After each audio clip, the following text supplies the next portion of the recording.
Hello, everyone, and welcome back to the Beauty Topics podcast. I am your host, Chantel, and I have a very cool guest today. She's an amazing lady, Miss Tai Quarles. Got to make sure that I say that right, you guys.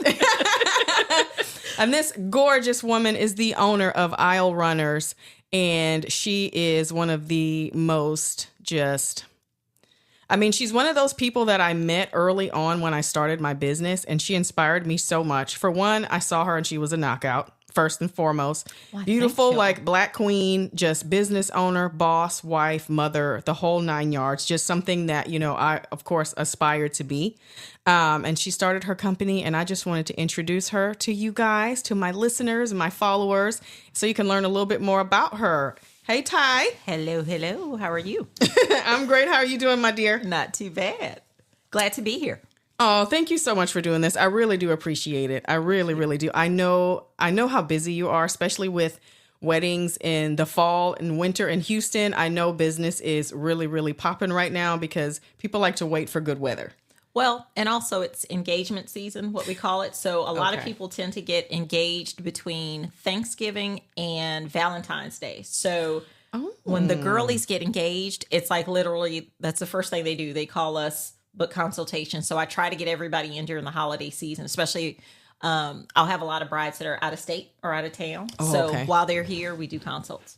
Well, yeah, and of course, and sometimes, when the parents are here, so it's like mom and dad want to be involved, and a lot of times mom and dad may be writing a check or two. So most of the time, mom and dad are writing a check. Okay, so we would like to have them involved. Involved in air quotes. Involved. Financially involved. No, there we go. No, I feel you 100%. Okay, so what actually inspired you to start your business, Aisle Runners? So, quick story or short story is I am a Y2K bride. So I got married in the year 2000. Okay. And at that time, there was no Instagram. There was no, I don't even think we had Google. Oh my God. We didn't even have Google. Mm-hmm. And wedding planning just wasn't a thing. Maybe on the East Coast or West Coast, people had wedding planners like Colin Cowie or what's her name? Mindy Wise or whatever. Yes. I think they were probably around. Mm-hmm. But it was considered sort of taboo or like you were being bougie. If you hired a wedding planner, girl, go get your cousin's nephew's brother to do it for you. And you just have some person come in and just point in directions and tell you what to do. But it wasn't really a thing when I got married. So I did a lot of the planning for my own wedding. I created all of my paperwork, did whatever, and we hired like a friend of a family who had done several weddings, and he just showed up on the day of. He did a good enough job, but there were so many things missing or things that he didn't do because that's just not what you did. And it was sort of, I don't know, weddings weren't that big of a production back then for some reason. I don't know if people were, that's what I kind of appreciate about this generation. They are not ashamed to have a big, nice, fancy wedding. They're like, we work hard. We want to show our friends and family a good time. But back then, it was almost kind of considered to be showy if you were not like a celebrity and you were having like a big wedding. So it just wasn't that Sometimes sort of thing. You just have a big family. My mom has 7 siblings. My dad is one of 14. Sometimes just my regular family, it would have been... that would have been 200-300 people. So when I say a big wedding, not necessarily in size, but in terms of like professionalism or what you eat or the production value. So to get a caterer, oh my God, why do that when your aunt so-and-so makes this? Or it was a lot of family. They thought you was just going to have baked beans and cornbread? Some people did. Some people did back then. So, or you had it at like a really nice hotel or whatever, but it was still very... in the early, especially in Houston, I don't know about other places, but in Houston, it just wasn't that big of a deal. Oh, okay. So I said, when I started planning our wedding, I was, we were very young. We were like one of our first people in our group of friends who got married. So we were like kind of fresh out of college or whatever. Yeah. No one knew what to do. And everybody was just kind of saying, nobody really helped. I had to tell people, hey, go get your dress. Hey, let's do this. Let's do that. Oh, goodness. And I just said, there's got to be a better way to do this. And a year later, I was still working, my corporate America job. I was still doing that. But I was like, I think I can do this in a way that's accessible that's friendly. It doesn't have to be very stuck up and prudish and whatever, but we get the job done. And then that's when I started it. And Wow. literally, I think I booked my first client. Funny story. I booked my first client, full-time client, I believe, or paying client when I was pregnant with my first son. And literally after that, I booked another girl. And for like 8 to 10 years, I didn't have to pay for any marketing. It was word of mouth. So she told her cousin. She told her cousin told her coworker told her friend, and it just went on and on like that with no snowballed. marketing. Oh, It snowballed. I was very blessed in the beginning where it was just, there were just all these girls who were like, hey, she's good. She's the real deal. I used her. Let's use her. Because you are actually a full-on planner organizer. Like, it sounds like what you had would be called a day of coordinator now. What he did, kind of like day of coordinator, came in at the last minute. I did. And that's a whole nother conversation about, I am not a fan of day of coordinators. I said it. I said it. And the reason why is because you don't know what other people did before you got there. And then on the day of, when something is wrong, you're like, oh, I didn't know that this person did this, or this person was given these instructions. Yeah, because you haven't been there from jump. I say I make it equivalent to this. Like, if you were making gumbo in your house and you just walked away and you told your neighbor across the street, can you finish the gumbo up for me? You didn't give her a recipe. You didn't give her anything. It's probably not going to taste good, right? Because you don't know. She doesn't know what you've done. So she might add more salt, and there's salt already in it. And it's just, so that's how I equate it. Yeah, I was like, you just don't know what other people have done. And I personally feel some people can do it, and people do it all the time.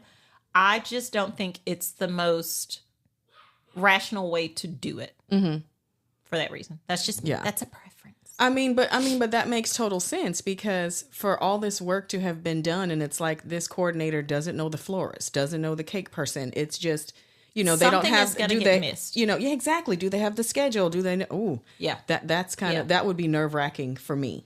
Yeah. It's and like you're flying blind. Yeah. And you're technically, I'll be honest, we are like the only people for someone's event who knows everything. Yes, that is true. No one knows everything but us, because we've been there the whole time. So it's easy for us to sort of navigate the whole event if we've been there the whole time and we know what's going on. Absolutely. And wow.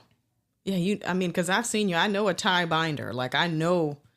I don't play. Yes, it runs like clockwork. It runs like clockwork. Okay, so you've just always been a natural organizer. Yeah, I am a how can I put it? I have come to peace with that, because when I was younger, it drove people crazy. Really? Yeah, because it was sort of like drove messy people crazy. Exactly. So. This is how I look at it. I remember being very young, and I've been working on this blog post for a while, and I just haven't done it yet because I'm like trying to get the words just right. I'm very particular about my words, so I try to pick my words carefully, and I don't want to offend anybody. But I can remember the first time I was called the B word. Oh, at a very young age, bossy, right? That B word, and it was literally, Tai, just let it go. Just do this, just do that. I remember working on like group projects at school, and everybody's just sitting back in the cut and just, I don't know. And I'm like, oh my God, what are we doing? Let's go. So I've always been that kind of girl, but a lot of people don't receive that in the best possible way, because they think that you are, I don't know what they think that you're trying to do, but how I look at it, and I've grown into it and I've accepted it. I still don't really consider myself bossy. I bought this sweatshirt, funny sidebar, that says, I'm not bossy, I'm aggressively helpful. That cracks me up. I love wearing that shirt. I love it because it's so true. But like when you're working, like you said in school, I'm working on a group project. So what you do is going to affect my grade. Yes. So at the end of the day, if I have to do it all by myself, if I can't delegate, or if we can't get this under control, what are we doing? I'm not going down with the ship. Exactly. So that's how I look at it. And I've come to terms and come to peace with that about my personality is, it's not over the top. I don't feel like I bother anyone. Even when I'm planning, because you're planning with different personalities of people, right?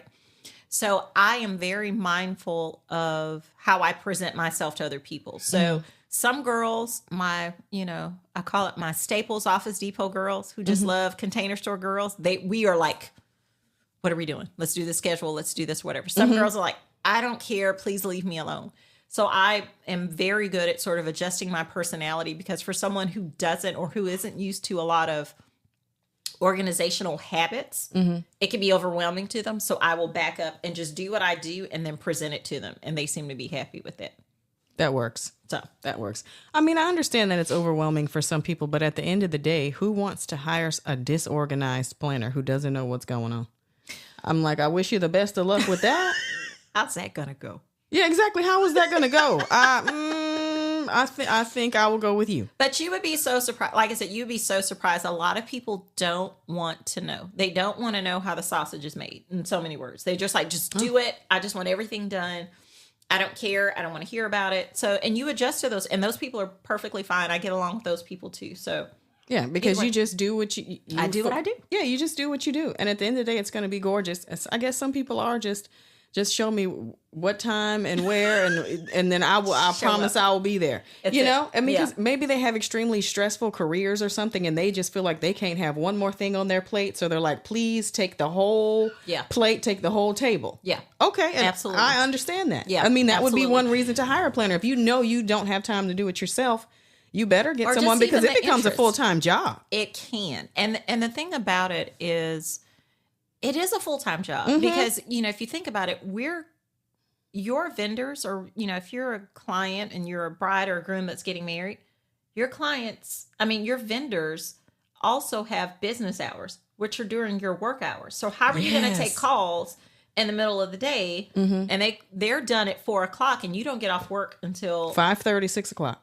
So how do you do that? So that's what we do. And we just say, give it to us. Let us do our magic. I'm pretty, if I can toot my own horn, I'm pretty fast at things now. So there are things that may take you 3 hours to do, and I can do it in like 30 minutes because I've done it a million times. So it just makes it easier, I think. Yeah. Because you want to sit me down with a seating chart. That might be 5-6 days worth of work, and you'll be done in 2-3 hours. I'm like, done. And we've got all kinds of fun ways to do, and quick ways to sort of do that kind of stuff. So, over time, you just develop skills to be able to do stuff. Well, I know that you're a natural organizer, but how do you like juggle family life, business life so well? Because I mean, I've seen you do it, but like, how the heck are you doing this? I don't know if I would say well. I do okay. Let's put it that way. I do okay. But I have been really blessed with a very supportive family. So I've got 2 boys and a husband who are just always super supportive. So they are my crew when I have to pack up my car with all this stuff. They know when weddings are about to happen because I bring these boxes in, and they're just like, here we go. Give me the box. Let me put it So I've got my manpower at home. But that's good. What was always important to me, how I sort of balanced it, I always say, even though as much as I love this wedding planning stuff, and I do, I love it, love it, love it. The best job I've ever had is to be a mom. And that always meant something to me. So when they were younger, especially, or needed a little bit, before they were driving or anything like that, and were more independent, I always made sure that, my appointments most of the time were on weekends where my husband was home to take care of the boys, or I worked, I made magic out of a Mother's Day. I don't know if anybody knows about a Mother's Day out schedule, but babe, at 9:01 from 9 to 2, I could conquer the world. Ooh, and do yes, and did. And I just hope nobody would get sick, right? And I have to go pick them up in the middle of the day. But I always made sure that when I booked actual events, I never booked weddings and knock on wood, I've never had to do this. I've never booked an event on any of their birthdays or my wedding anniversary. I think one time I did book a wedding for our wedding anniversary, but my hubby worked the wedding with me. So we were still together for our wedding. So that was fun. So I believe in prioritizing, going back to the question right before, just being super organized and delegating and placing, just value on how you spend your time. This sounds horrible. I don't spend my time in a lot of places or spaces or around people who do not add joy to my life. I heard that. Mm-hmm. Let's just say that. So I'm not big on wasting time. And I don't consider watching Netflix a waste of time. Sometimes I need that. I need downtime. So, or hanging out, having coffee with a girlfriend or whatever. That's not wasting time. That adds to my peace. But when it comes to being around people, spaces, places that don't add to my life, I'm good. Yeah. So that's how I balance it. Absolutely. And it's like, I'm 46. I'm at the age of my life where I feel like one of my friends said this to me. She's like, I don't feel like I need to offer explanations anymore, or I don't feel like I need to. Yeah, it's like I don't have to explain why I'm not coming.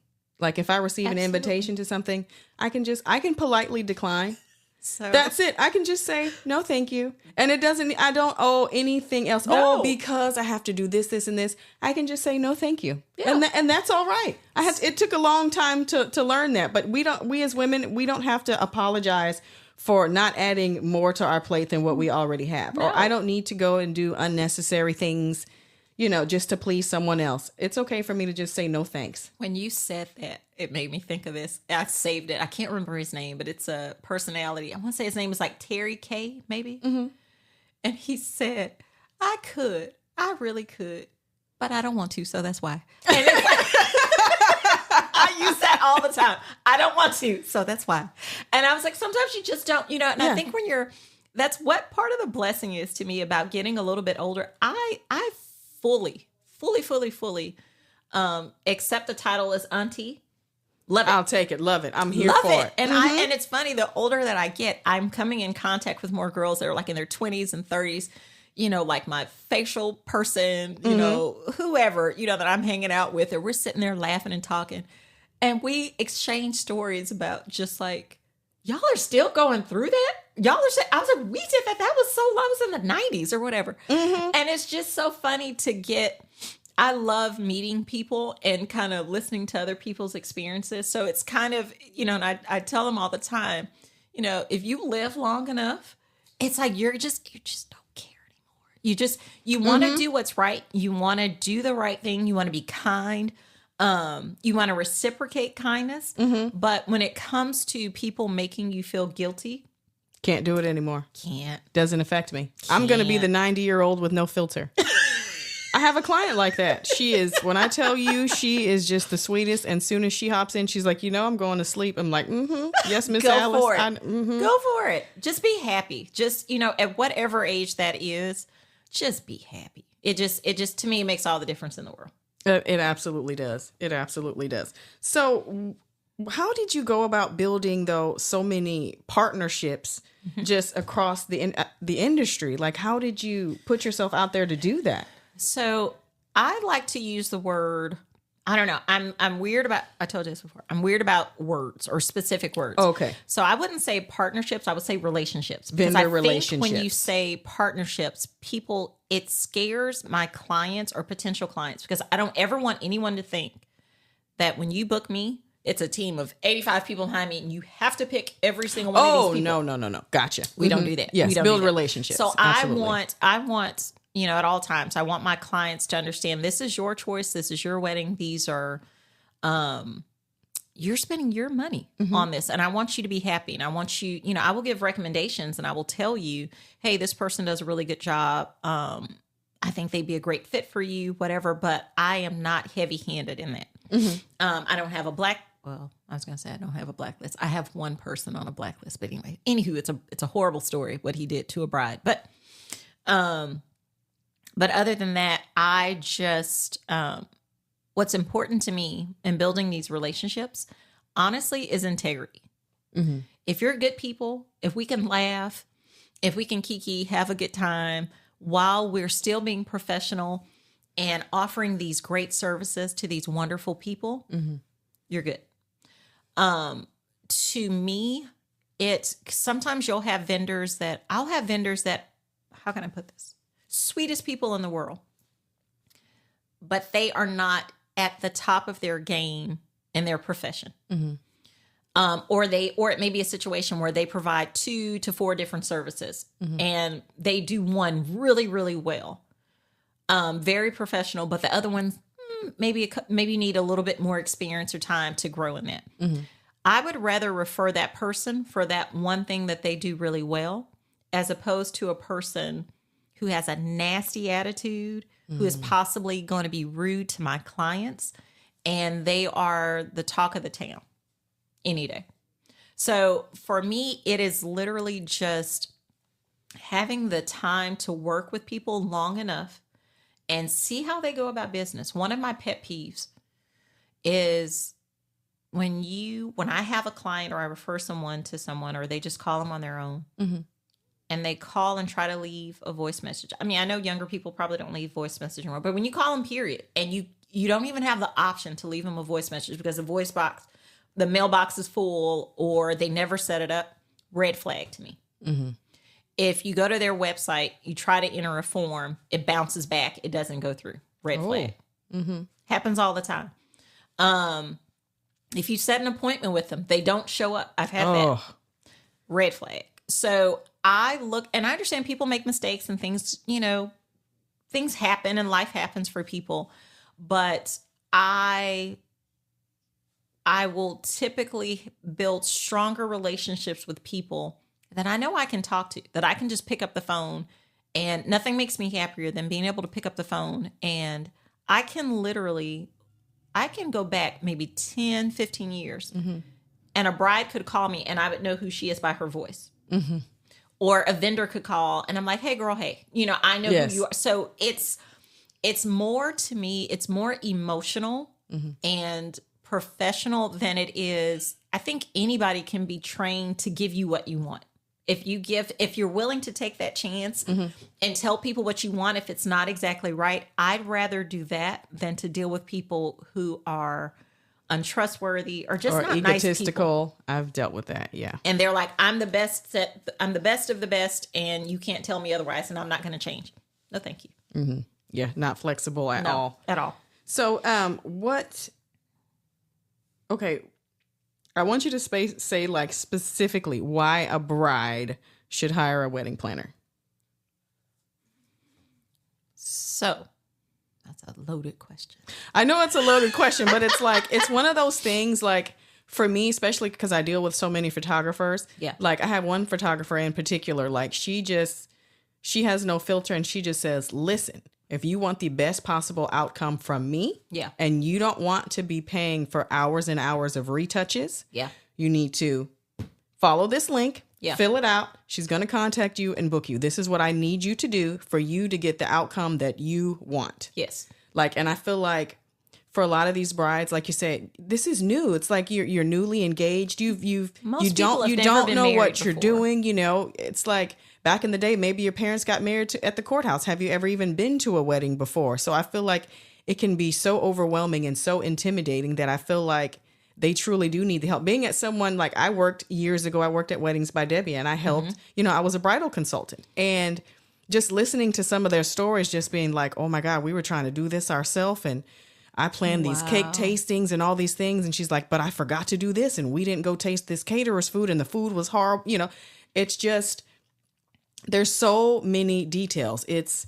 I just feel like it's a very fragile thing, and you just really need to make sure everything is handled in the best way possible, because you're getting this one day. It's this one day to have your little dream come true that you want. So I just feel like it's such an important thing to have. I would rather shortchange on something else and have a planner, as opposed to just jumping in by myself and just thinking me and my cousins are going to do this upright.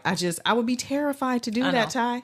And it's a fragile situation. It's to me, and it is my honor to be in this industry. I really have a lot of respect for my clients. I have a lot of respect for the vendor. So I'm not just doing this just to be, okay, girl, I guess I'll do it for, no, that's not really, I'm in it, or I've been in it. But what's so tricky about a wedding is it's not just a whole lot of money that you're spending for one day, but it's emotion behind it. Yes. I've known, it's like a friend of a friend who got married, and they've been married probably over 25 years. And she is still upset with her mother-in-law They've got kids and everything because Yes. she felt like she ruined her wedding day and she cannot let it go. It's that emotional. So Yes. people need to be considerate of the fact that we've got these people's livelihoods and their families. And, a lot of times too, weddings only amplify what's already there. So if there are family problems, they're going to bubble up because they're I'm in the back up. doing the makeup and the hair, so it's bubbling all over the place. It's popping champagne corks in the back. Exactly. So it's like all those things and you need to be respectful of that. You don't know what people have been through. So you have to just have this. Anywho. But to answer your question, I'll start by addressing that I think there are two types of brides. Okay. So you have brides that think that I can do all this by myself. I'm super organized. I could do this. It's not a big deal. I just need you to come in at the last minute, whatever. And then you have brides who sort of acknowledge that they can't handle this on their own. Right. Mm-hmm. And how I like to say, I'd like to talk about both of them is both of you need help. I don't care how organized you are. I don't care what you do for a living. You can be a doctor, lawyer, engineer, whatever. If you have not planned a wedding before, you need help because you're going to forget something. It is not in any way indicative of your intelligence. We're not saying we're smarter than you. We're not saying that we have some magical power. It's just literally, it's like a muscle. It's a muscle that's been trained over and over again to where we see things that other people don't necessarily see because we've seen it a million times. So the reason, my whole reasoning why mostly is because, you want your life. You want to enjoy the engagement period. Yes. You still want to be friends with the person you're marrying and not be up all night researching things that I could have researched in 30 minutes because I know who all the players are. I know who the vendors are. I sort of know what the pricing is. I could do it for you so much faster than you probably could. And you could live your life. And I'm going to get all this information from you. I'm going to do all this work. And I'm going to put it in a nice little agenda with a bow on it and say, here you go. These are your options. And you can make a decision in 5 minutes. Yes. So to me, it's ease. It's being able to relax, to enjoy your family. The dynamics change. As you and I both, we are both married ladies. The dynamics change once you get married, right? Yes. Some people do very well with who you become when you get married. Some people do not. So use that time. If you have a sister or, your mom that you were used to spending all this time with, you might not get to spend that much time anymore because now you're a married woman and you're in a different sort of situation. So I just want to give people that peace and that sort of sense of we've got you, we've gotten it taken care of. And more than anything, you deserve it. Yes. I feel like every woman I say this all the time. There are only 2 times in my life where I felt super special. One, when I got married, because everybody was so nice. Everybody's so nice to you, or they should be nice to you when you get married. Yes. If they're not, that's a problem. And everything is sort of focused on you and your happiness and making sure your day comes together. And the second one, or 2 and 3 for me, was when I had a baby, because the nurses are so nice to you. And they're like, mama, little mama, how are you doing? I ate that up. I love that sort of feeling of people taking care of me. And that's what I want to do for my clients. I want them to feel like this was the best day of my life so far. I love that. I love that because it's so true. There's only a handful of days in your life, even when you really think about it, even when you get like super glam, like your prom. And then it's like a lot of my clients will say, girl, I haven't had my makeup done since prom, or I haven't had my makeup and hair done since I got married, you know? Exactly. Because life is life. And exactly. I hate to say it, no one cares anymore. But it's true. It's like, how many times do you actually get to be like the center of attention and be like the lead character in your story? Exactly. So it's so important.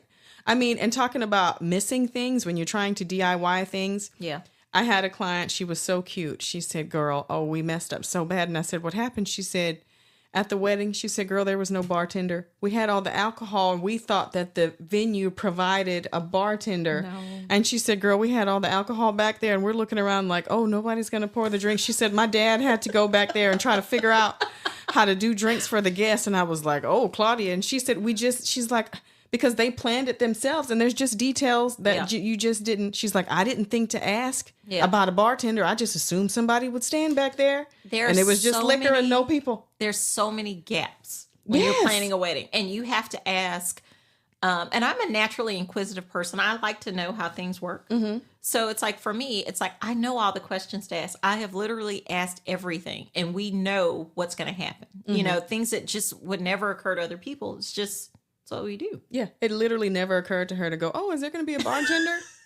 You know, we want to open our bar. We're going to provide all the alcohol. Girl, no bartender. Mm-hmm. I was just like, okay. Yeah. She said, yeah, it was just a lot of passing out beers and wine because my dad didn't know how to mix drinks. I was like, I'm sure everybody had a good time. Do you know how to make a cosmopolitan, sir? No, I do not. I do not. You want beer or wine? You know? Yeah. I mean, beer, bless wine, his heart, he did his best. He paid for it and he bartended too, child. My goodness. So I'm curious, what types of, like, I don't know, is it a case-by-case basis, or are there like certain services or packages that you have based on like a number of guests or what their budget is? So I cannot say this enough, and I'll talk about it later why. Okay. We do not change our prices dependent upon someone's budget. So we don't charge a percentage of someone's budget or whatever. And people are weirded out by that, I think, because some planners will ask you what your budget is, and then they'll charge like 10%, for example, of what your overall budget is. So people will, I'm not going to say lie, but they will give you a lower number because they think that that's going to make you charge them less. Mm-hmm. No, that's silly. And it's a waste of time because now they don't know what your real budget is. So they don't know what to show you. Gotcha. We don't do that. Yeah. So whether I'm not going to list, I feel like I know where we're going with this. So I'm not going to list any numbers. I'm not going to say numbers because I don't want to scare people. But no matter what your budget is, we have within reason, we have packages. We have 3 different packages that only differ based on the number of times that we physically see you in person, if that makes sense. Okay, that makes sense. So the lowest package that we have gets you all the way to completion. It gets you from start to finish. It's exact same services. Okay. But we just don't meet in person as much. For what I do, I let my clients, it's unlimited text, unlimited calls, unlimited emails. You can communicate with me anyway. Great. Mm-hmm. And so it was really important for me to have something for someone who didn't necessarily, who sort of followed the plan pretty well, and email and phone calls in between were enough, and it would get you from start to finish. Okay. But then I have girls that want a little bit more hand holding. Mm-hmm. So we'll have more in-person meetings, and those in-person meetings, let me back up, they're called planning sessions. They're like 2 hours where we will brainstorm. I will bring in my findings. It's agenda based. So we're not sitting there like, what do you want to do? No, we are getting we're hitting certain targets, and we're trying to get to a certain point with the planning calendar every time we meet. But there's some girls who want to meet in person more often, who maybe book me for a longer period out. I've had clients who book me 2 years out, and we've worked with them for 2 years until we figured it all out. So we needed more sessions to stretch out the entire time period. But once you get into like we call them experiences, experience 2 and experience 3, we add in something that we called a 5-hour maxi session. So what that is for 5 hours, 5 consecutive hours, I am with you for the day. And if you want to go visit florists, photographers, you want me to dress shop with you, do anything like that, we have lunch. We do that whole thing in that 5-hour time period. And those are for girls. I kind of like it as an option. I felt like everybody doesn't necessarily need that, because sometimes you'll have girls who have sisters or sorority sisters or friends or girlfriends, or their moms want to do that because that's special to them. They want to be a part of that. Mm-hmm. We respect that. So you don't need a 5-hour session because you're going to do that with your girls because they want to be involved. Mm-hmm. But for girls who want a little bit more hand holding, and they want us to go with them so they can, we'll schedule the appointments for you. We'll schedule the whole day for you. That is a better package for them. And then we have more planning sessions. And then the third level has all of those things. Plus, we will do, we can also, we add in your bridal shower planning and your rehearsal dinner planning. So it's not like we're taking care of the food and we're paying for the food and we're not in there cooking. We're not in there decorating. We are planning it for you, getting your vendors together. We will be there on the actual day of to make sure that it's set up, ready to go, whatever. We can do that too. So it was really important for me, originally I've had this same sort of format for years now. It was really important for me to give my clients a choice depending on their personalities and how involved they wanted us to be. Mm-hmm. So that's how our packages are set up. We do have something, I think in the beginning you talked about day of coordination. Mm-hmm. Not my favorite thing, but we do have something equivalent called fast track planning. Okay. But you can only book us 3 months or less before. Mm-hmm. So we're not going to be, if it's a situation where sometimes what'll happen, this has been so strange. This has happened to me twice in my career where I will have the groom reach out to me, and usually they're older men who are marrying a woman who may be overseas and she is not here to plan it.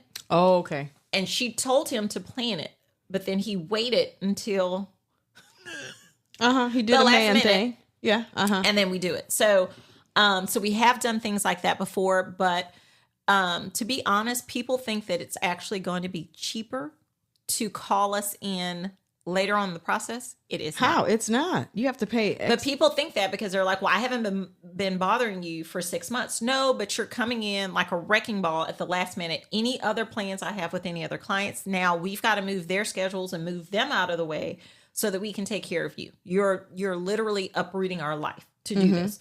We don't mind. It is our pleasure to do it, but that is actually more expensive than if you would have gotten a package and we would have had more time to think it through and plan. Absolutely, because you're asking for expedited orders. Correct. Yeah, that costs more. Correct. So if everyone can avoid it, we strongly recommend that people don't do the fast track coordination. There aren't as many meetings. It's like I'm literally just gathering information from you because I'm trying to catch up.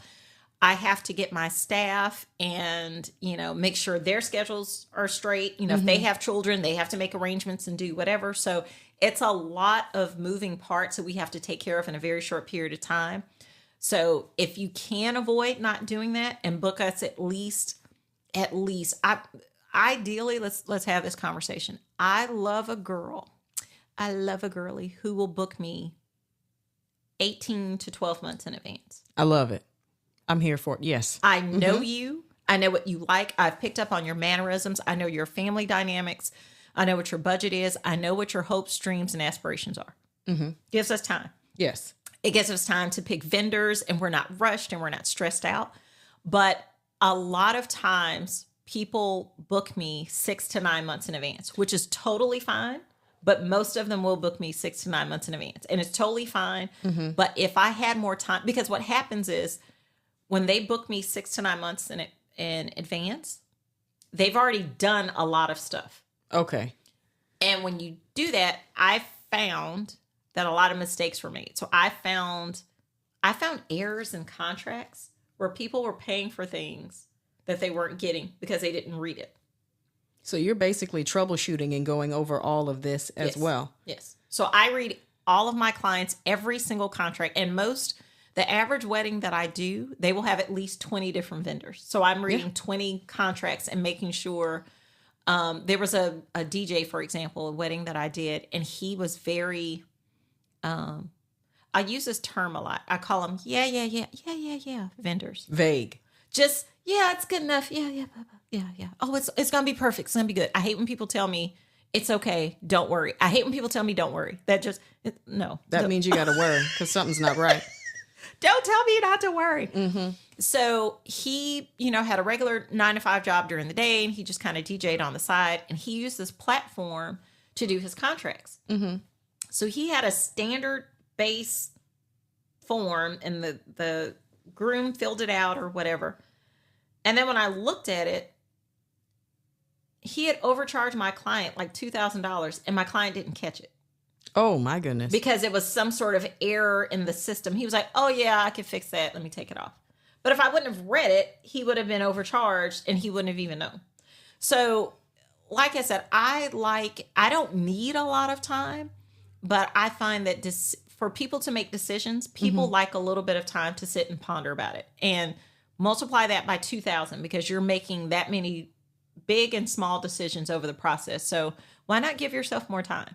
Yes. Because I mean, honestly, 6 months, that's a long, once you get measured for your dress, it takes 6 months just for a dress to come in. Well, sometimes when they do that, if the people that are booking me 6 to 9 months, they've already got a dress. Okay. I'm getting ready to say, because they have a dress, they have a venue, and they'll have like a photographer. Okay. So it's okay. And it's like, I'll work with it and make sure that everything is good. And most of the time everything is good. Mm-hmm. But if you are one of those people who wants to make the best possible decisions, you want to look at your options. You want to make sure that you're paying fair price for what you're getting, and that these are the perfect vendors for you.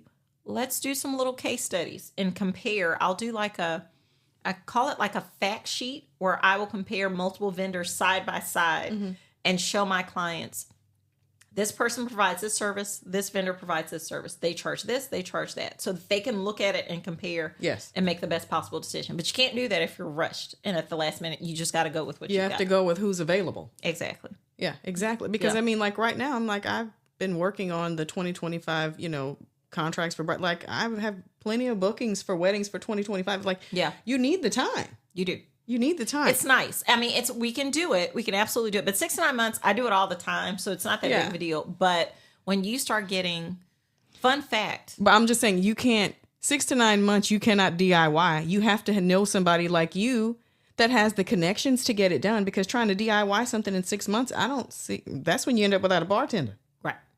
And your dad has to serve. Yes. You need Tai. You need aisle runners at that point. Why, thank you. I think so. But like I said, I am all about free will. Mm-hmm. I don't ever want to book a client that's coming in that I'm dragging and kicking and screaming. Mm-hmm. I have never been really good. Fun fact. I've never been a good salesman. Let's say that. DJs are the best salesmen. I think they all come in and, hey, this is so-and-so, so-and-so, and I'm so-and-so, and I have the best DJ service in the world. And they can literally get like $5,000 out of people for like an hour. And I'm like, how are y'all doing that? But it's like, they just have that thing. Charisma. But for me, it's like and maybe that's maybe some people can think of it as a positive thing. I am just more honest and upfront. I'm like, yes, you are. This is the service I provide. This is what we do. This is how much it is. Mm-hmm. I think we could benefit you guys by helping. But if we're not a good fit, I'm like, okay. And I walk away because I want you to I don't want to work with anybody. One of the worst things I think someone could say, I don't think I've ever had anybody say that to me, but I've heard them say it to other vendors, is, as much as I'm paying so-and-so, so-and-so, they should be doing this. No, ma'am, because that's not the contract that you signed for. Mm-hmm. You're just upset because you had to pay them what they're actually asking for. So I don't want to work with anybody who doesn't see the value and what you bring to the table. Yes. And I've many times had people tell me, girl, you need to raise your prices. Because especially after it's already happened. Yeah. After it's already happened, people are like, I didn't know y'all were going to do all that. And I'm like, yeah, that's what we do. Yes. I'm the same way. I'm full service. I'm very hands-on with everything. And so, I know it, but it's like, I want people to feel like they got the value for their money. Like they appreciated the service, the price was fair. Like, that's big to me. So I feel you on that. I'm going to go offside for a second. I've got to toot your horn for a second. I got to give this lady her flowers. So we had a wedding, or I had a client, and I give my clients the list because, like I said, I'm not very pushy about, who they go to for it. So she picked someone to do a makeup trial, and she showed up and they were nasty to her. They were rude, and she did not feel good about herself. The makeup was good, but how she came back, the best way I could describe it, she was just deflated. Oh. They came in, they were just really nasty to her. And when she said that, I said, do not book them. I said, let me call Chantel. And I said, hey, will you take care of my lady? let her come in, do a consultation. Yeah. And she's like, I love her. And you were so kind to her. Oh, she was and a doll. You were just so like, I don't know. I'm going to tell you guys this. When Chantel comes in a room, because we've done blog shoots before. And that was like so fun. Yes. That was so fun. Everybody walks out and they go, I love her. It's like she just has this warm, bubbly personality. But the biggest thing for me was the kindness that she extended to my client. And in turn, it made her sit up straighter and be confident and feel beautiful for her wedding day. So I thank you for that because you were just so kind to her. Oh, well, I mean, that's so sweet of you to say, but I just try to, I think it just goes back to the rule of just treat people how you want to be treated. Everybody doesn't understand it. I know they don't. Everybody And it's a shame. And I've actually seen her since at Costco. Yes, she lives out here. We go to the same Costco. I love that so much. So yes, love her. But it's just like, I don't know. Kindness goes a long way. This is And a very kindness is emotional free. thing. This is a very emotional state in people's lives. And it's like, why do you want your bride to feel bad about herself? Why who does it? Exactly. And I actually had a client once because most people, when I see them, like, I give them a hug first. Like, oh, thank you so much for choosing my company. And I give people a big hug. And I'm Southern. You know how we are. We slap sugar. We are That's Southern. what we do. And I hugged her and she just like kind of started to cry. And I was like, oh, I'm so sorry. Did I overstep? And she said, no, I haven't been hugged in 6 months. My client. And I was like, oh my gosh. And then I just squeezed her so tight and I just let her sit down and we just talked the whole time. You just don't know, your attitude, what you bring to the table. Yeah. You have to understand how that affects other people. Yes. You know what I mean? And I feel like we're both, as moms too, we're very empathetic. Yes. So it's something that's natural for us. It is. So, I mean, and I think with what you guys do, especially you guys, so hair people, makeup people who do facials, estheticians, Mm-hmm. you guys are all up in our grill. You're in our space. And it's a very sort of intimate experience. And then on the wedding day, you're typically the first person they see. Yes, absolutely. I'm with them first thing in the morning. You set the mood for the whole day. Why come in there with a nasty attitude? Please don't. Please go in with good music and an upbeat Just attitude. a good vibe. Just some a good protein vibe. bars. And Yeah. just like have a good time. It's literally, to me, it's like I'm getting ready to have girl talk all day. Yeah. I'm going to get all the tea. I We're going to feel have like so you- much fun. It's so I fun. feel like you like it. That is your. Oh, I love and it. I've had Oh, makeup girl, I love artists, it. I love it so much. Not often, but I've seen people come in with just like, how many faces I got to do today? Why are you here? Don't do that. Girl, I can't wait to get in there. Me and my little team, we can't wait to get in. It's so much fun. It's fun, and it's like we'll talk about this later, but we do these behind the scenes videos, and literally, like, my clients are really awesome. They typically listen to me, especially when it comes to like picking makeup artists and stuff like that, and beauty teams. I've only had like one bad experience. It was like with a hairstylist one time, and they were just, I don't know. They didn't have a bad attitude. They just were not. They were very late, but that's it's still not good. but it still worked out. But I love. My clients are really good about listening to me about who you pick for hair and makeup because it sets the whole vibe for the day. And when you see us on those videos and we're laughing and sometimes I'm mic'd up and I don't realize I'm like cackling like a witch and I'm like, Ty, bring it down. Whatever they just said surely cannot be that funny. But that's the real vibe and the energy of the room. And it just makes for a really pleasant day. So you guys are super important to that. I mean, I agree. Because typically, I mean, depending on the size of the wedding, we may have started at 5 o'clock in the morning. So it for sure. And everybody is like dragging in and waking themselves up. Exactly. And it's like, come on, y'all, let's get some coffee. Let's order some Starbucks. Let's do this. Let's get some good music going. Yes. It's literally, bring the speaker with you, girl. We have a good time. Yeah, it's a good time. It's a good time. It's supposed to be. It's the wedding day. I know, but I've seen people that just come in that are just. Did she have a bonnet on? I was trying to think. Did we have a hairstylist give me? Not a bonnet, but it may have been like a headscarf or something. And I'm just like, come on. No. And just kind of just dragging in. And I'm like, this is the day that some of these girls have been waiting for their entire lives. And this is this is the presentation we're giving. No, you need to be top tier. You need to, your face needs to be done, hair needs to be done, nails done, outfits on point, because once that photographer walks in and starts taking pictures, you're in the pictures. You are in the picture. And people don't realize that. Yes. And then when we do the videos, they're like, "Oh, girl, you caught a." I'm like, you knew it was going to be a video creator. Yes. So look good. It's serious. I've had Indian brides where the mom is like, okay, time to step out, and they're going to put me in. They tell me ahead of time, we're going to put you in a sari before the photographer gets here, so you blend in with everybody else because you look like you're with us.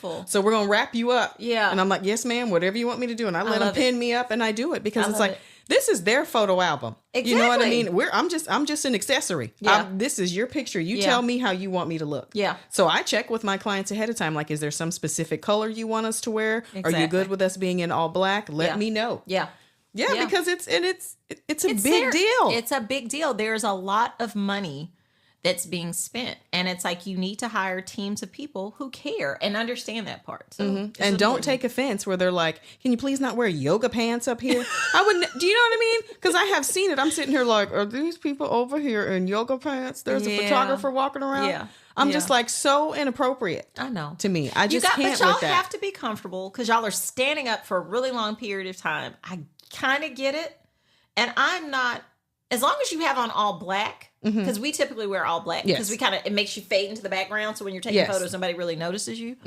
But it's and also allows people to know who's there a part of your team. Yes, I agree. Yes, I'm with you on that. Okay, I have to ask this question though. All right. Do people typically go over budget? Do you feel like you have to do a lot of reining it in, or do you know what I mean? I know. Because I mean. I get uncomfortable. I get taste the uncomfortable cakes, and then money. the cake gets bigger, and then it's like, well, but you know what I mean? Because it's like, I mean, I'll speak for myself, okay? Being that I was a bridal consultant, I was #1 bridal consultant in Texas. Thank you very much. I have the trophies to prove it. Thank you very much. Yes. So, I mean, for me, like I knew ahead of time, okay, this is what they're comfortable spending on their gown. And we were very respectful at Weddings by Debbie, very respectful of people's budgets. Yes. But of course, you're going to have those brides who's like, I need to put the Lazaro on. And I'm like, girl. Do you know what you're, because once they see it on and they love it, that's what I said. I would always say, you can't unsee it. You can't unwear it. Yeah. Are you sure? I said, because I'm not going to pull it unless you specifically ask me, look, I just need to do it to get it out of my system. Okay. All right. Are you 100% sure? Are you mentally I would prepared? do that. And I mean, but I'm not going to lie. Multiple times they're just like, I just have to do this. It's like, I'll just go half and half with my parents. I'm like, okay, if it's your dream and that's what you want, then okay. But I would not go outside of what their budget was, right? You know, and pull for them. So I'm just kind of curious if, you know, you kind of get, you know, instances where they're like, okay, look, I know I said I wanted the 2-tier cake, but I really want that cake that looks like a carriage. Okay. So yes and no. Okay. Answer to that question. So I incorporate this thing called a dream tax, where I tell my clients to add 10 to 20% onto what they think their overall wedding budget is. Okay. To allow for things that, this is where I feel there are things that people get super emotionally attached to. Oh. Dresses. Yes. Yes. What else do people get really attached to? Flowers. Yes. Once you see it, you cannot unsee it. Mm-hmm. And you have to have it. You want it, you want it, you want it. Mm-hmm. So what we do to sort of combat that, we do an itemized wedding budget like immediately. So we take your budget, and there are certain industry standards. This thing has stood firm for years. It never fails. It's always accurate. Mm-hmm. Where we designate certain percentages for different categories. I think there are 11 different categories, like attire, reception, ceremony, flowers, photographer, things like that. Mm-hmm. So we know, because it's a calculator, it's a spreadsheet, we know how much you should spend in this category. Mm-hmm. So once we start researching things and they see that Lazaro and we put that number into that spreadsheet, and it tells them, for you to stay consistent with the percentage that we think that you should spend, we go back and edit the overall total budget, and we tell them this is logically what you're going to spend. Okay. People try to fight me on this thing all the time. And they're like, well, I'm going to spend extra on this and then we'll just spend money extra, less money somewhere else. It never works. Just be real with your budget. Whatever it is, it's okay. Just be real with it.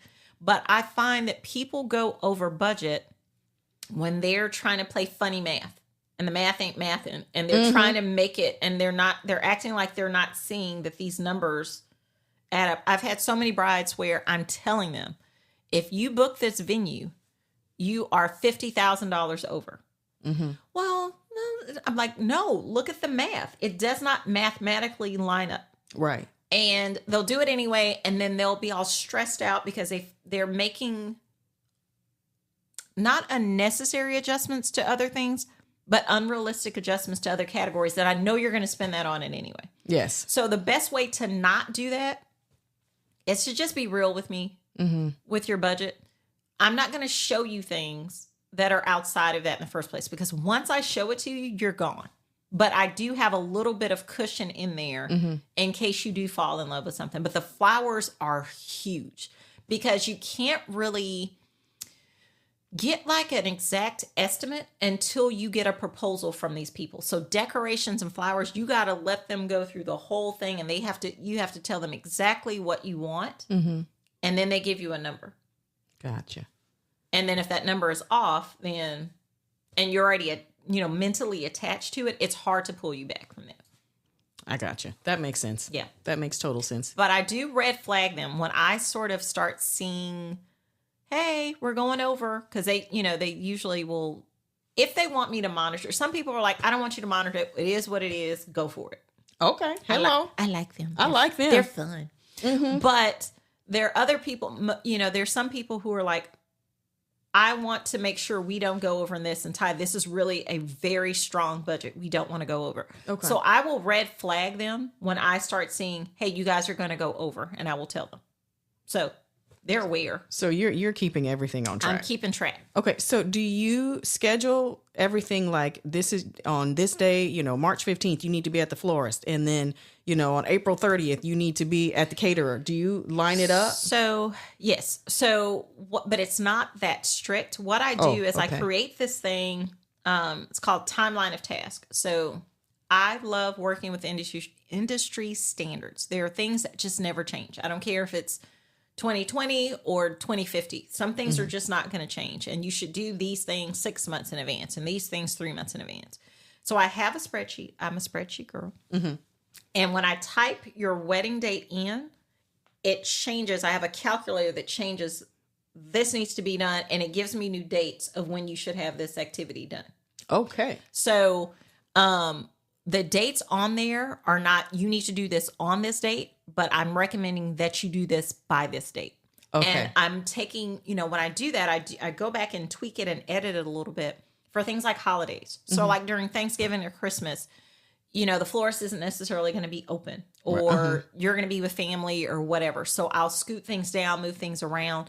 But I am just sort of, the bride, every client gets a binder from me, and it's all these different sections. I know about these binders. I love my binders. They're and it serious. Just keeps them, in, so if they're at work and they're like, okay, what am I supposed to be doing today?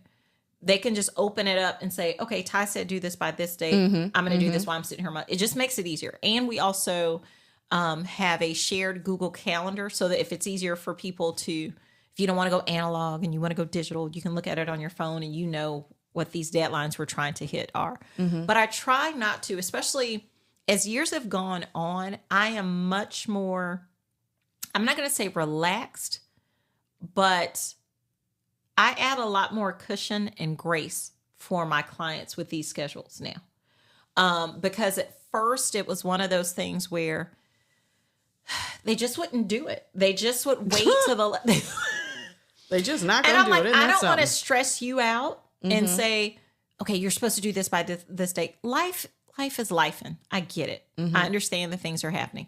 I'm going to keep you on task, but I'm not going to freak out if you don't do this thing by such and such a time. So I've sort of relaxed that a little bit and changed sort of how I remind people that they need to do things.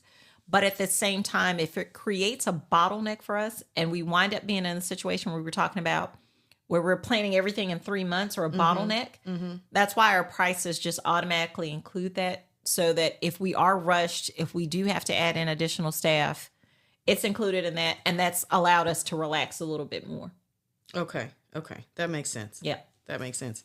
Do you go to a lot of cake tastings or I can, but that's I was just where curious the if it gets difference- requested a lot.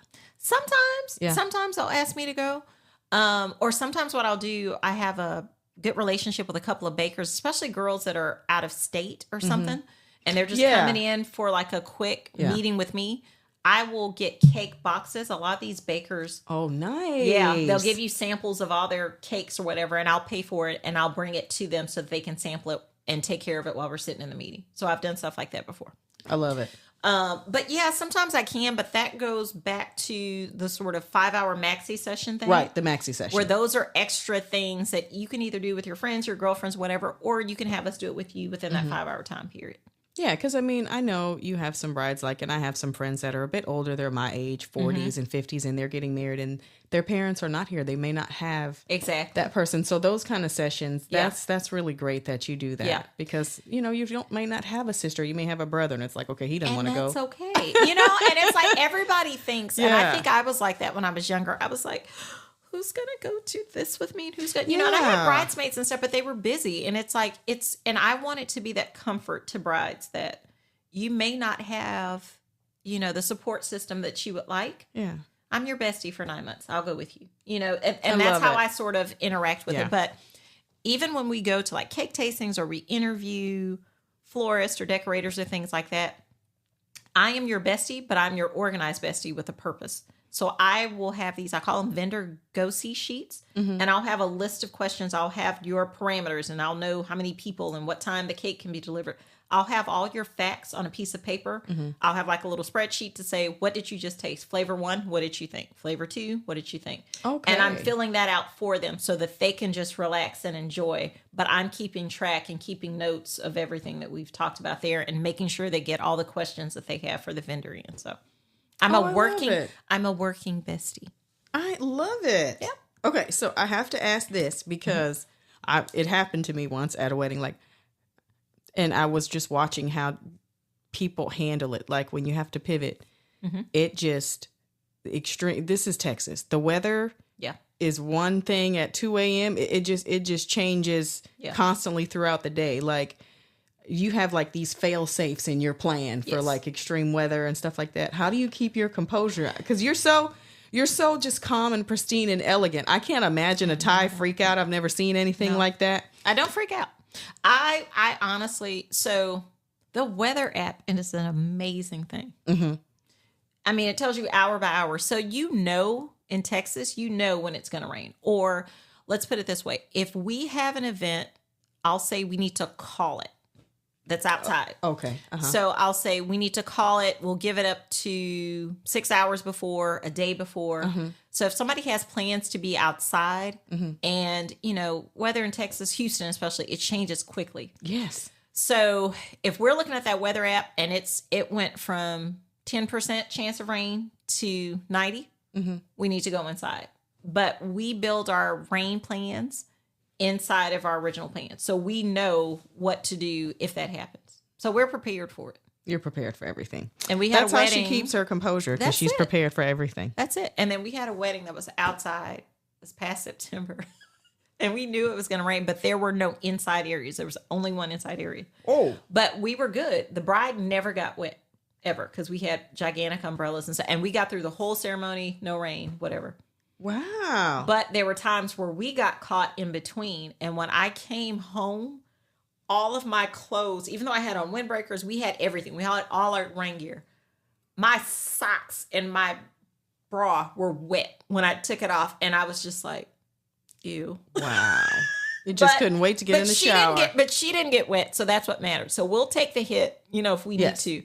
But it happens. I mean, it's like you can't control nature. So that's right. And hey, You're still married. Rain That's or it. shine. You're That's still it. a wife. Still married. And we were able to, we were watching the clouds. We were literally like, okay, that cloud is coming this way. Let's go in here now and go. So we were just like this the whole time. And like I said, they never got caught in the rain, but sometimes we would. Gotcha. And it happens. And you're so good at pivoting and keeping your composure. I'm just curious, what's the shortest amount of time you've ever had to? I'm scared to say this because I don't want. Because you don't want people to make a habit of it. I know. I planned a wedding in 2 weeks. Oh, we're not offering that service or anything. I'm not promoting that. I'm just curious. It was fine. That sounds like a fly to Vegas kind of situation. It was an older gentleman situation. It was another older gentleman who his wife was in another country and he was planning it for her and he waited till the last minute. Like they do. I love my guys. But every single time it's been like, hey, I need this right now. It's always a guy. But we pulled it off. Everything worked out beautifully. We made it work. So nice. It happens. Nice. I mean, especially on my end too, things change. So often it's like, I'll have a contract that says we're doing hair and makeup for 10 people, but then you get in there and everybody's working. It's like, my auntie is at the door and she wants to know, can she come in? And then my 2 cousins, they want to know, can they come in too? And I'm like, as soon as we wrap up with everybody on this contract, exactly, whatever time we have left, we will do what we can for whomever is left. Yeah. But I remember one wedding, the mother-in-law comes running into the bridal suite and she's practically in tears. And I'm like, what is going on? All the guys showed up. They're on the other side in the groom's quarters. They got into a bar fight the night before. They were supposed to go to the hotel and go to bed. They did no such thing. All the frat boys wanted to go out. They went out, started a fight and lost it. Somebody had black eyes. Mm-hmm. They got beat up. How are you going to start the fight and lose? So they were all tore up over there. Scratches, black eyes. So I, in turn, have to wrap up with these girls. And the mom's, I'm telling her, just stay calm. We'll take care of it. Yeah. So we go over there. And then I ended up having to call a friend of mine who's a barber. And he had to come out because, man, let me tell you something. It's your wedding day, too. Don't just show up all scruffy. Please get a fresh haircut, beard trim. If you're not going to, let the wedding planner know so that way they can let us know so we will have a barber on site. Yes. So I had to have him zip out there and take care of everybody while I'm airbrushing black eyes. Oh, my God. So that's what I'm saying. When you say anything can happen, yes, anything can happen. And you have to be ready to pivot. But what we do, I mean, yes, you have to pivot, but I am a big pre-event person. Pre-event prep person. So I will usually see the guys the day before at the rehearsal or whatever. And I'll tell them have a good time, but I will tell them, hey, you need to be here at this time. They know there's a whole memo that goes out to them. So they know everything they're supposed to be doing. And I have been incredibly lucky where I've got guys, you don't have to tell them. These guys want to look good. Nice. I've had guys that have brought in their own barbers and the barber was in their suite and they were listening to music and they had food and whatever. I love it. So I love the new gentleman movement where these guys really care and they dress great. They're smell good. They smell good. They're ready to be photographed. They're not resistant to it. So I've been pretty lucky with that where these guys are pretty responsible and mature and they know that they're supposed to come in and be there for their bride. I love it. Yep. It's really nice. I love it.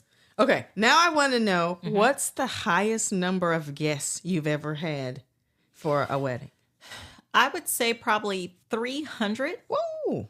On average, though, I average about 200, 250. I very rarely do anything less than that. Less than like 150, maybe.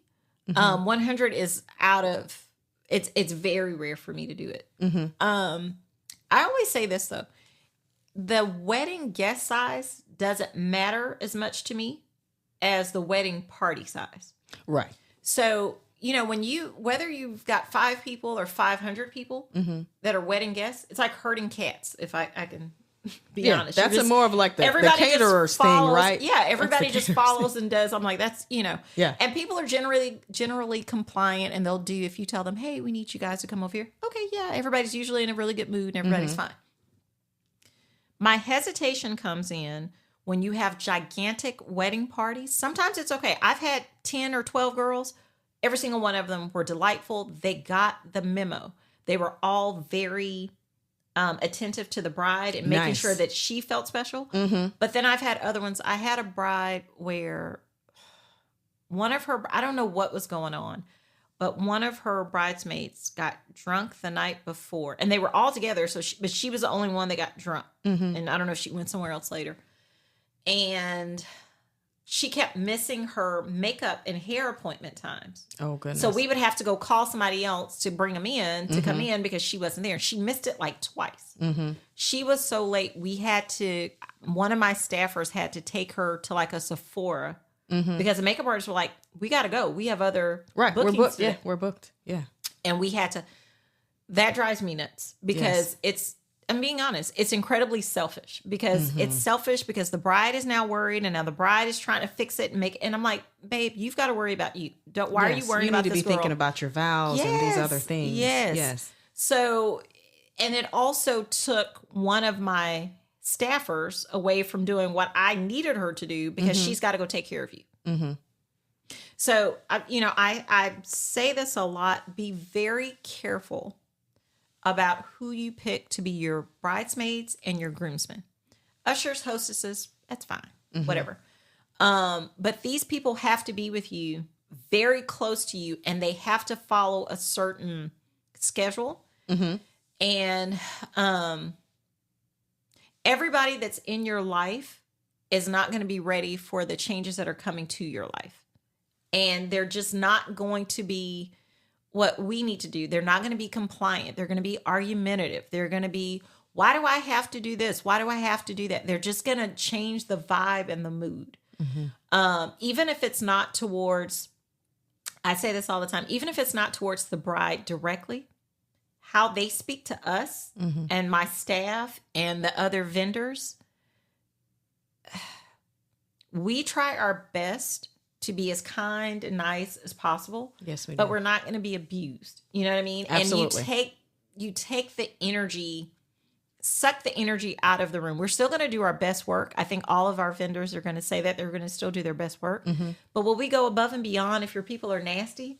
Probably not. People are probably not going to do that. So just pick people that are just kind, that are happy to be there. Pick people who are not looking for something to complain about, even if there's nothing to complain about, but you can just sense it when people are just trying to be disruptive.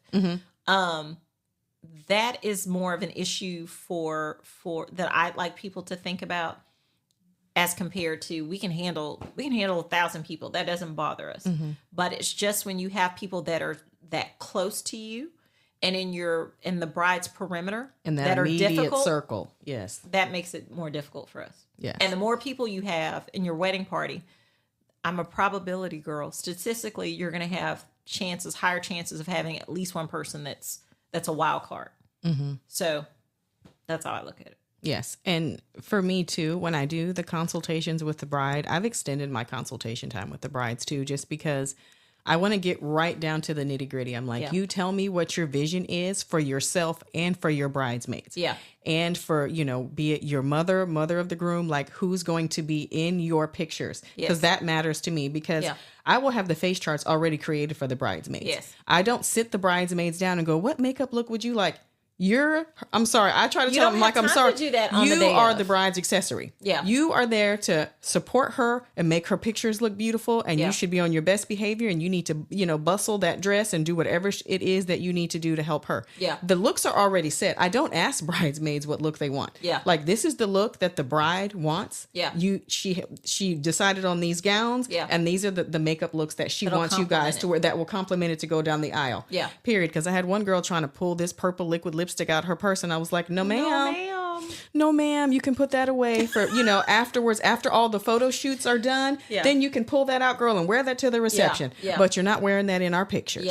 But that's a really difficult place. I mean, it's so much I've learned over the years. There's so much like psychology behind weddings and these relationships with these people that's often hard for people to do, is to kind of what you said, is to sit back for once in your life and play backseat to someone else. Yes. And imagine if that person isn't happy in their own life. Right. How do you do that? So it's much deeper, I think, than people think. But it takes a special person to be a really good bridesmaid. I'm just gonna say it. That's absolutely true. Not everyone should be doing it. Yeah. That's not something like, this is for literally your best friend. That it's your ride or die. Yeah. It's your sister that you're closest to, or like, But when I say special, not special in terms of special to you, but a special person inwardly, because somebody could be your bestie and be there for you and actually be jealous of you on the day of. Right. Yes. But it takes a special type of personality, I guess is what I'm saying, to be able to take the back seat, pay for a dress that you may hate, that you may not like, you may never wear again, spend all this money, pay for these girls' trips, these bachelorette weekends, and then on the actual day, sit in the background, sit in the cut. That's hard to ask people to do that. So it takes a special person to be able to accept that. And I would love for people to really take time and think about who they pick, because we want you to have a good day. Absolutely. And I can say for myself, I've been a bridesmaid twice in my life. Yeah.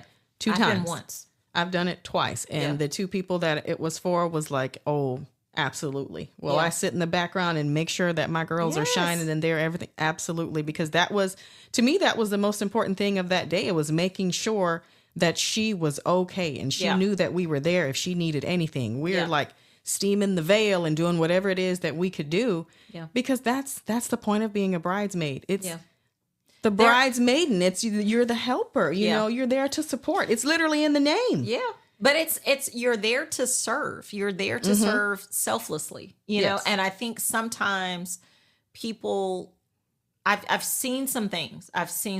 And there are some girls that I'm like, I am so disappointed in how you treated your friend on her very special day. Yeah. You could have done better, you know. It doesn't happen often, but sometimes you'll just see certain things and you're just like, this is a really important thing. So I really encourage them in the beginning to be very careful with who they pick for their bridesmaids. Gotcha. Dudes, I don't really have as much of a problem. Sometimes you will. No, that's true. That's true. Wow. Okay. This has been really amazing. I absolutely love this. I feel like we need a part 2, because I feel like there's so much more that I want to like ask you and get into, just because you have so many years of knowledge in the industry. You have so much experience to share that I just kind of feel like I think we need a part 2, like in the springtime, like before you get, I know you're always busy. I know you're always planning multiple events and things like that, but there's just so much more I want to ask you. It's so fun. I would love for you to come back if you would grace me with your presence again, because I love you so much. Okay. Could you at this point even imagine, because I always ask this to my clients, I'm like, could you even imagine, like, you've been a business owner this long, you've been an entrepreneur, you've been this boss babe for like this long. Could you even imagine punching a clock again? No. No. I thought about that and I was like, I didn't realize it until, it was funny, it was like a couple of years ago, and I was like, I don't ever want to work for anybody ever again. Mm-mm. And when I say that, I work for my clients, but I feel like it's more of a partnership. Mm-hmm. And I am still sort of in control of how I think things should be done. I remember when I worked, and my background, that's where all that good, college tuition paid off mom and dad. Mm-hmm. But my degree is in civil engineering. Yeah.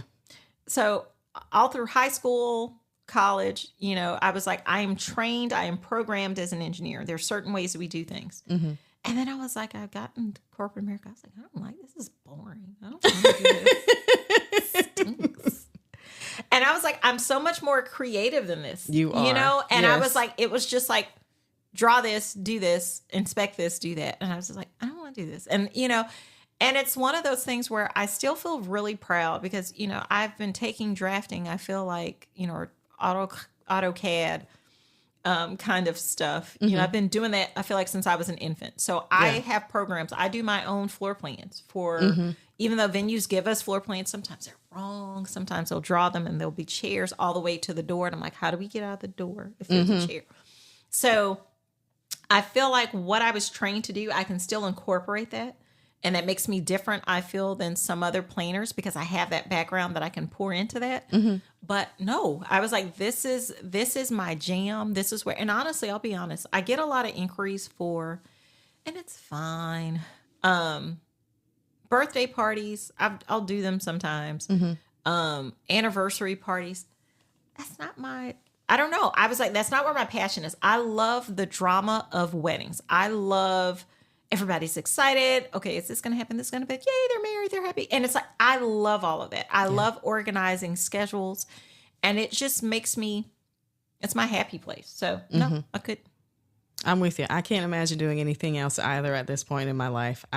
There's just no going back for me. The freedom that it allows you to be able to, juggle your family and handle and be at these events and do special things that you want to do. Yeah. I just think it's amazing. So I can't go backwards. No. I don't know. I can't go backwards. No, I refuse.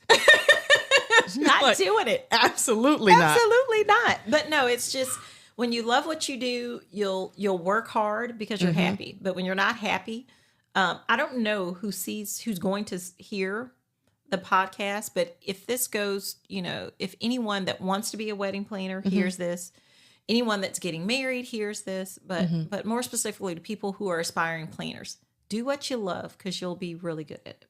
Absolutely. And you'll hang on to it. The industry is much more crowded now than it was when I started. So it's hard getting in there. People will say nasty things to you. People will exclude you from spaces. I had someone tell me one time, when I reached out and I was trying to network, I don't know you. And I'm like, well, you won't know me unless we talk to each other. So there were lots of closed doors and no's. And that's okay. But if you're really passionate about it, my recommendation is work at it, take some time, really think about how you want your business to be set up. How do you want it different? Don't just jump out there and be like, give me your wedding. And you have not taken the time to think about what are the procedures? What is my onboarding procedure? What is my procedure for interviewing, for consultations or whatever? Think about it. Take some time to think about it. And this is just me. I am not a fan of a jack of all trades. There are jack of all trades, master of none. Find one thing that you like. Don't do 20 million different things and then do them in a mediocre way. Pick one really good thing that you're good at. Some people can do multiple things. That's fine. But I don't find that it is the best use of your time. Gotcha. So.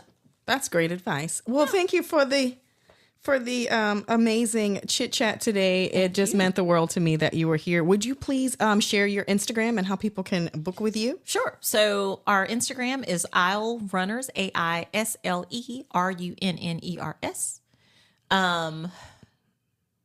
Website, www.weddingconsultingservices.com. I know it's a mouthful. I'm so sorry. But anyway. For Google, it comes across. We get a lot of nice inquiries because it's so general and so broad. So the best way to book either a consult or a, just even if you just have an inquiry and you just want to talk to us on the phone, it's through the website. So there are buttons on there where you can book a consultation. In-person consultations are $45 and we will give you some sort of freebie when you come. It's kind of cool. So we'll either give you an itemized wedding budget, kind of what we talked about earlier. We can do a Pinterest mood board, abbreviated Pinterest mood board for you. Or you can do a 3-month calendar timeline of tasks to get you started so that you know what to do and start planning. So we have great stuff for you. If you want to do it on Zoom, $25 for Zoom, and we can go through all those things together. What I do want to point everyone's attention to, I have a new blog post out now that I really think would be really helpful for girls who just got engaged. It is called I'm Engaged, Now What? And it's this whole process that walks you through the stages of what you need to do to get started and be on the right track. So we've got that out now for you to look at if you're at your potential in-laws house and bored to death for Christmas and you're like, let me have something to do, something to read. So you can read that. And then we always have the behind the scenes videos. We are up to volume 5 now. Oh, and I love volume it. 5 is awesome. It was a wedding at the Museum of Fine Arts. So you get all the behind the scenes footage of us planning and it's fun. Wow. The group was fun. Our bride was a celebrity, so it's kind of cool to see that. So if you just want to just kind of see what we do, see us in action, you have nothing else to do, go through volumes 1 through 5. Wow, that's amazing. Thank you so much, Ty. It was such a pleasure. And I am going to be planning a part 2 of this, you guys. I have to get her back in here because I know there's so many more questions that I want to go through. But once again, like I said, I just can't thank you enough. I have to give you your flowers. I mean, you every interaction I've ever had with you has just been amazing. I remember after the first time I met you and just like, I was just talking to my husband about it. I was just rattling off about it the whole time. I was just like, I love her so much. She's just like an icon. Good like energy. You just jumped in and just like took me under your wing and was like, hey, there's this event that you can go to, and I want to, encourage you to meet other planners, and this is what we do. And just you were just so open. You weren't like snobby to me. You weren't acting like a gatekeeper. You were just like, hey, I want you to be successful. Not everybody has this idea that you're moving forward with your mobile salon. I think it's really cool. Yeah. Let me help you. And you just immediately extended an olive branch when I first met you. So just thank you so much for being just an incredible business owner and just woman to woman for being so kind. I just appreciate it so much. That's the best compliment I can get because that's what I'm trying to do. I adore you. And you guys will too if you book with her. Just trust and believe it. She's the best in the business. So thank you guys so much for listening to this episode of the Beauty Topics podcast. And I will catch you later. Bye. Bye.